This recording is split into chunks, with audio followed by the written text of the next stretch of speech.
ఒక చిట్టి అడవిలో కొన్ని జంతువులు ఆనందంగా జీవిస్తూ ఉండేవి. ఒకరోజు అనుకోకుండా ఆ అడవికి నిప్పు అంటుకుంటది. జంతువులు భయపడి ఆ అడవి వదిలి పారిపోతూ ఉంటాయి.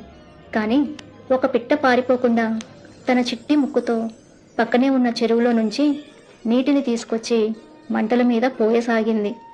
అది చూసిన ఒక నక్క, ఓసి పిచ్చిదానా, పిడికిడంత లేవు, నువ్వు ఎన్ని నీళ్లు పోసినా ఈ మంటలు ఆరిపోవు, వెళ్ళిపో, నీ ప్రాణాలు నువ్వు కాపాడుకో అంటది. ఆ పిట్ట నవ్వుతూ, అవును, నా ఒక్కదానితో అవ్వదు, కానీ మనం అందరం కలిసి ప్రయత్నం చేస్తే మంటలు తప్పకుండా ఆరిపోతాయి కదా అంటది. అది విన్న జంతువులు నిజమే కదా అనుకుని వెంటనే చెరువులో నీళ్లు తెచ్చి మంటల మీద పోయటం మొదలు పెడతాయి. కాసేపటికి మంటలు ఆరిపోతాయి. అదే అడవిలో మళ్ళీ జంతువులన్నీ ఆనందంగా జీవించసాగాయి. కాబట్టి పరిష్కారం లేని సమస్య అంటూ ఏదీ ఉండదు. కొంచెం తెలివిగా ఆలోచించండి.